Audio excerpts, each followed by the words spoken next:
Good morning sa mga followers sa Nitro Biz Garage. Nandito si Kuya Ron dito sa shop natin sa Cavite.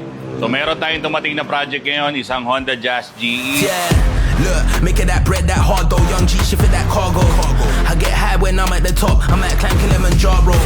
When I pull up and clear up. Okay, ang kakaiba sa may-ari ng sasakyan na to, alam nyo po ba, is babae, no? And then, meron siyang dalang muffler which is Kakimoto. Yun na ilalagay namin dito. And yung Kakimoto niya, galing sa Japan kasi dinala ng parents niya. Medyo kakaiba kasi nga, yung kotse, pambabae. So, ang gagawin natin dito, cutback lang. Nakausap ko yung may-ari ng sasakyan. Wala siyang plano magpa-tune ito. Gusto niya tumunog lang yung sasakyan. Cutback lang gagawin natin. Pagka-cutback, paano yan? Ito, papakita ko. Itong gagawin natin sa sasakyan na to is cutback exhaust, no? Nakita ko yung sasakyan, may existing muffler na si ma'am. Tapos, deleted ang ginawa rito. Una, dinelete yung resonator. Deleted din yung catalytic nung una, siguro. Tapos, binalik na lang. So, parang ang nangyayari, putol ang nangyayari rito. Tapos, nagulat na lang ako. Meron pa rin na binalik na catalytic na wala ng flange dito. So, talagang nakatay-katay ang exhaust nitong sasakyan na to. So, ang gagawin natin dito, itatama natin ng maayos yung exhaust.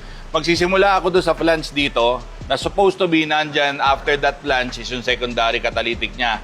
Tatanggalin na natin yung secondary catalytic dito kasi meron din akong hindi nakikitang maganda rito na duktungan na pwedeng mag-cause na pagkalaglag nung hinang na to. Kaya ayusin na natin. So diretso na tayo dun sa pinaka-flange, tatanggalin natin ang secondary catalytic. So yun ang gagawin natin dito. Pangalawa, 5 size gagawin natin 1.75.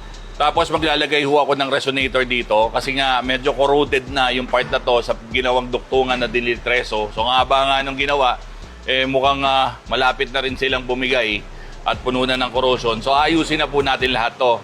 Pagdating sa muffler sa likod, tatanggalin na rin natin yung pinaka-muffler niyan. Ang ilalagay natin, Kakimoto na muffler na dala ni ma'am na. Pinadala daw sa kanya ng parents niya galing sa Japan. So yun na ilalagay natin dito. So at least, masusolusyonan na natin yung mga problemang nakita ko sa kotse na to.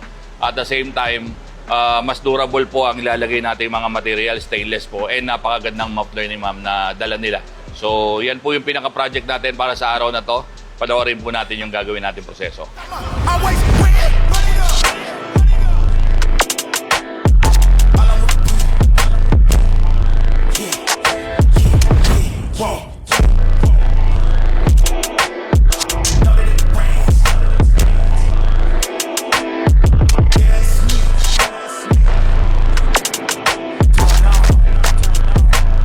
Natapos na po natin tong Honda Jazz GE na ginawa natin ng exhaust. Ang nilagay natin dito, cutback exhaust.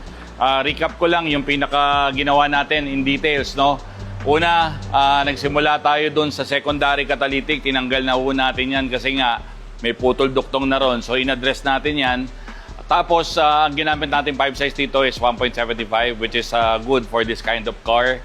Actually, kanina pala, sorry, wala siyang resonator. Naglagay ko tayo ng resonator kasi para mas maging optimal yung takbo nito at walang loss of torque at hindi lang puro ingay, no? Pagdating naman doon sa dulo, may axle back pala na bolt-on yung may-ari ng sasakyan which is Kakimoto GT Box 06NS. So, yun na lang ang ginawa natin at kinabit, dinuktong na lang natin sa flange kasi bolt-on pala siya. So, yan na po yung pinaka-project natin para sa araw na to. Panoorin natin ngayon yung comparison video nung kaninang meron siyang HKS na budget muffler, tapos naka-delete-reso, tapos putol-putol lang. Tapos ngayong medyo maayos na po yung ating exhaust system using our custom cutback exhaust. Tapos merong bolt-on na Kakimoto GT Box 06NS. Panoorin po natin. Ito po.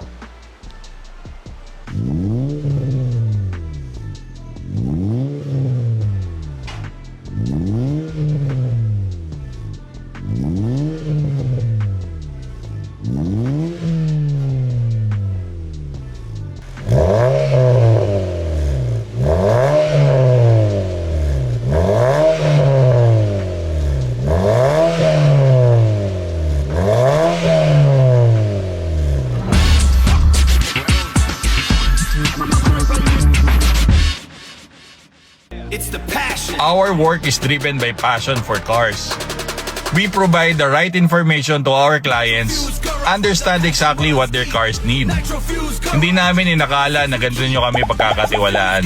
So sa mga sumusuporta sa amin, maraming salamat po.